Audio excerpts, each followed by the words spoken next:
शहर के इन त्रिकुटा पर्वतमाला की गोद में बसा हुआ है माता वैष्णो देवी का यह स्वर्ग सा सुंदर पावन दरबार, जो है और भारत देश के सबसे प्रसिद्ध व महत्वपूर्ण इस माता वैष्णो देवी के यात्रा में हजारों लाखों भक्तगण हर साल आते हैं।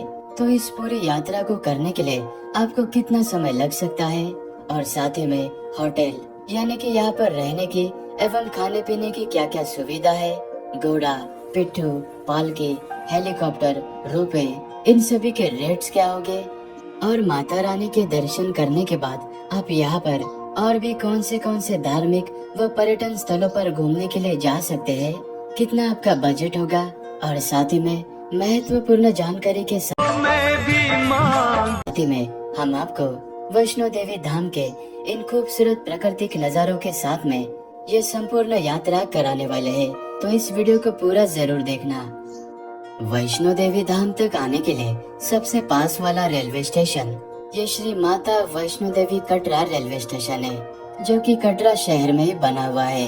भारत के कई सारे बड़े शहरों से डायरेक्टली यहाँ तक कई सारे ट्रेन आती है और कई सारे भक्तगण कटरा से 50 किलोमीटर के दूरी पर स्थित जम्मू तवी रेलवे स्टेशन तक आकर वहाँ से टैक्सी, प्राइवेट, गवर्नमेंट के बस के माध्यम से कटरा शहर तक आते हैं।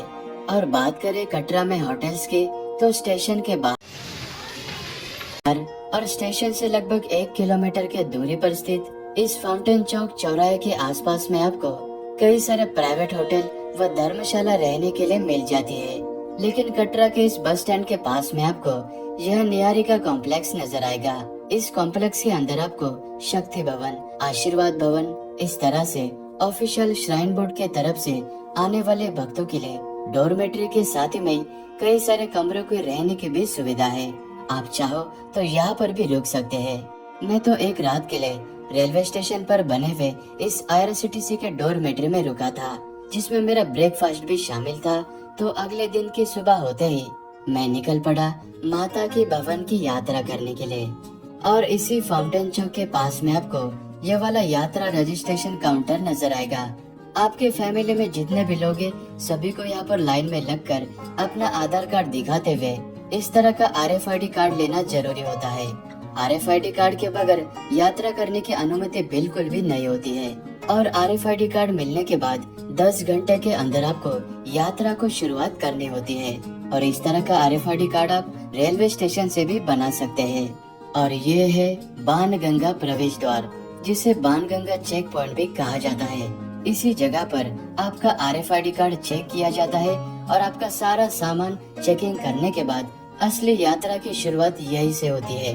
और ये बाणगंगा प्रवेश द्वार इस फाउंटेन चौक से लगभग 1.5 किलोमीटर के दूरी पर है और रेलवे स्टेशन से लगभग 2.5 से 3 किलोमीटर के दूरी पर है। यहाँ पर आप ऑटो के माध्यम से आसानी से आ सकते हैं। और माता जी का नाम लेते हुए, जयकारे लगाते हुए भक्तगण यहाँ से यात्रा को शुरुआत करते हैं। माता के भवन तक जाने के लिए आपको कुछ इस तरह से 13 से 14 किलोमीटर की पैदल यात्रा करनी होती है। और भवन तक जाने के लिए आपके पास में 2 मार्गों का विकल्प है, जिसमें से ये ताराकोट वाला नया मार्ग, इस मार्ग से घोड़ा और खच्चर नहीं चलते हैं और इस मार्ग पर भीड़ भी बहुत कम होती है।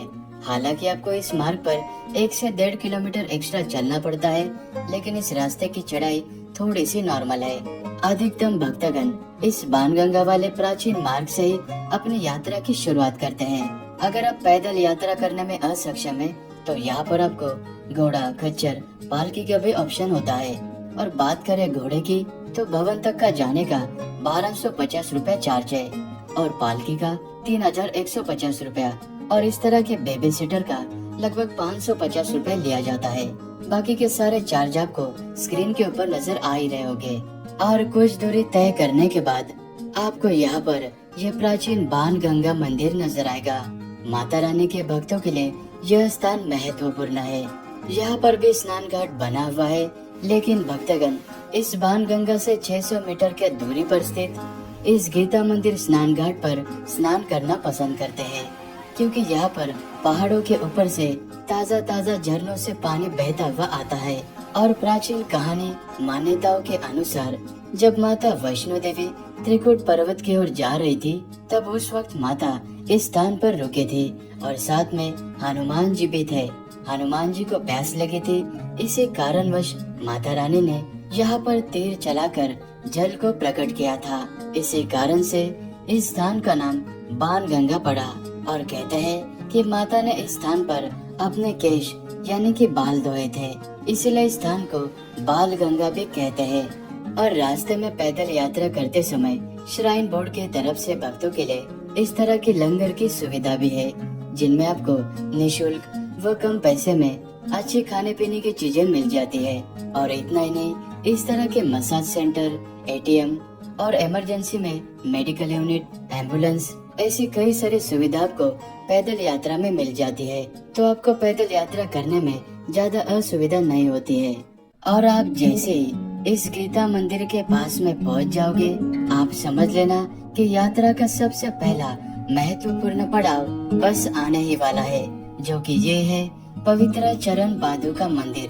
प्राचीन मान्यता व कथा के अनुसार माँ भगवती भैरवनाथ से पीछा छुड़ाकर भवन की ओर बढ़ रही थी, तो माता ने इसी जगह पर खड़े होकर पीछे मुड़कर देखा था कि भैरवनाथ जी पीछा तो नहीं कर रहे। इसी वजह से माता के पवित्र पद चिन्ह यहाँ पर स्थापित हुए। तो भक्तगण इस मंदिर में दर्शन करने के बाद आगे बढ़ते हैं अर्धकुंवारी की ओर। चरण पादुका मंदिर से लगभग 3 से 3.5 किलोमीटर चलने के बाद आप इस डायवर्जन यानी कि मुड़ाव के पास में पहुंच जाओगे। यहाँ से अर्धकुंवारी मंदिर मात्र 500 मीटर के दूरी पर है और यहाँ से एक रास्ता सीधा भवन की ओर भी जाता है, जिसकी दूरी 5.5 किलोमीटर है। लेकिन मैंने तो सबसे पहले अर्धकुंवारी में दर्शन किए थे। अर्धकुंवारी माता वैष्णो देवी की यात्रा का मध्यांतर है, यानी कि ये यात्रा आप एक दिन में तो कर सकते हैं, लेकिन कई सारे भक्तगण कुछ घंटों के लिए या एक रात के लिए अर्धकुंवारी में रुकते हैं। जी हाँ, श्राइन बोर्ड की तरफ से अर्धकुंवारी में 800 रुपए में शारदा भवन में कमरे और 150 में शैलपुत्री भवन में डॉर्मेट्री और इसी की तरह यहाँ पर निशुल्क रहने की भी सुविधा है। सिर्फ इतना नहीं, यहाँ पर आपको कई सारे छोटे मोटे रेस्टोरेंट और श्राइन बोर्ड के तरफ से इस तरह के भोजनालय की भी सुविधा यहाँ पर है। अर्धकुंवारी मंदिर में दर्शन करने के लिए आपको अपना RFID कार्ड दिखाकर दर्शन की पर्ची लेनी होती है।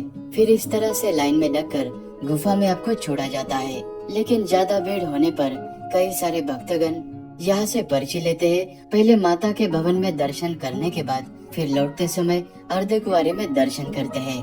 लेकिन ऐसा करते समय आपको अपने समय सीमा पर ध्यान देना है। और यहाँ के मान्यताओं के अनुसार माता भगवती भवन की ओर जाने से पहले इसी मंदिर में स्थित गुफा में 9 महीनों तक तपस्या की थी, इसीलिए इस मंदिर में स्थित गुफा को गर्भजन गुफा कहा जाता है। और अर्धकुंवारी से माता का भवन मात्र 6.5 से 7 किलोमीटर के दूरी पर है। भवन तक जाने के लिए आपके पास में इस तरह के बैटरी कार का भी विकल्प है, लेकिन इसकी बुकिंग आपको लगभग 1 से 2 महीने पहले श्राइन बोर्ड की ऑफिशियल वेबसाइट से करनी होती है। अगर भीड़ कम है तो आप काउंटर पे आकर भी टिकट ले सकते हैं, लेकिन एक व्यक्ति को मात्र 2 ही टिकट दिया जाता है और टिकट का प्राइस 450 रुपया पर पर्सन होता है।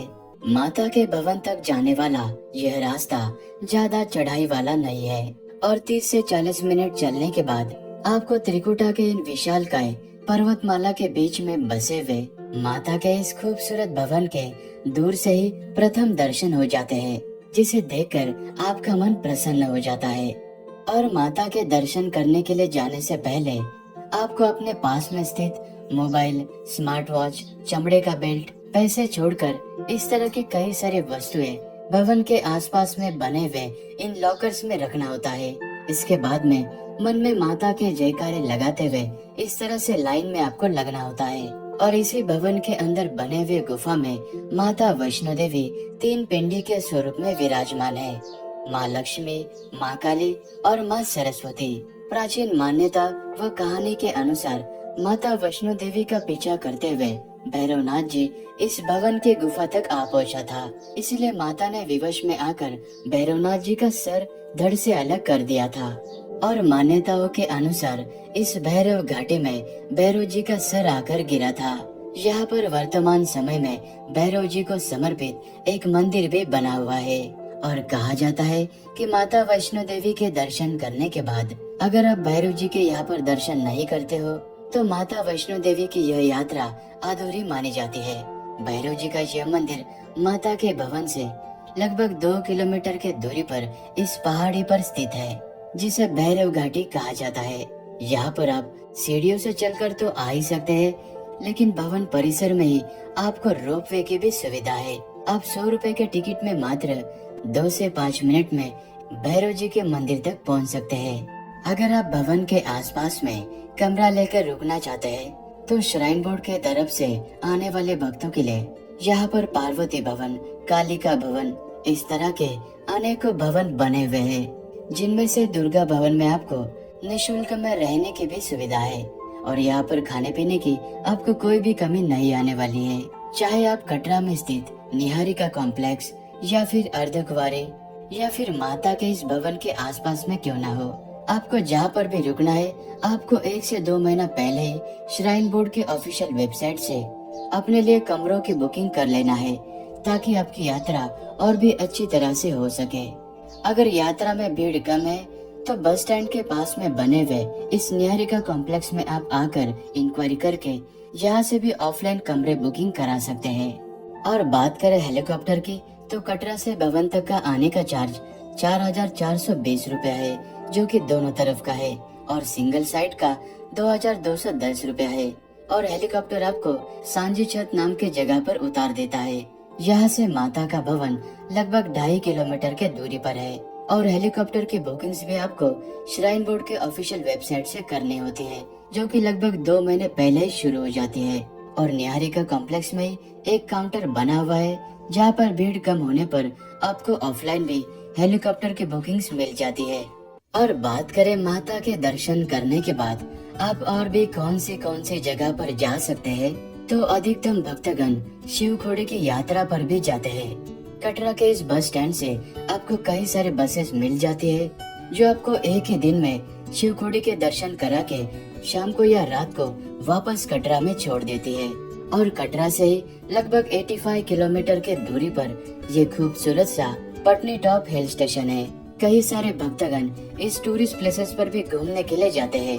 कटरा के सेम इसी बस स्टैंड से आपको पटनी टॉप जाने के लिए बस मिल जाती है। आप पटनी टॉप हिल स्टेशन इन बस के माध्यम से एक दिन में घूमकर वापस कटरा आ सकते हैं। कई सारे टूरिस्ट टैक्सी लेकर पटनी टॉप हिल स्टेशन में 2 दिन का भी टूर करते हैं। और कई सारे लोग तो और भी जम्मू और कश्मीर में यानी कि श्रीनगर, पहलगाम, इस तरह की जगह पर भी घूमने के लिए जाते हैं।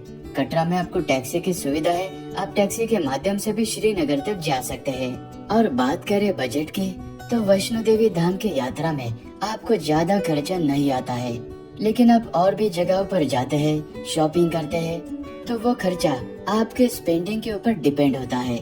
और आप भी अपने तरफ से यात्रा में आने से पूर्व अच्छी तरह से रिसर्च कर लेना, जैसे कि जम्मू और कश्मीर में दूसरे राज्यों के सिम कार्ड नहीं चलते हैं, और हेलीकॉप्टर की बुकिंग, भवन की बुकिंग, श्राइन बोर्ड की ऑफिशियल वेबसाइट कौन सी है और आपको कौन से डॉक्यूमेंट्स लेने हैं, ऐसे कई सारे रिसर्च आप यूट्यूब के माध्यम से या वेबसाइट के माध्यम से करके आना, ताकि आपकी यात्रा और भी अच्छी तरह से हो सके। जय माता दी।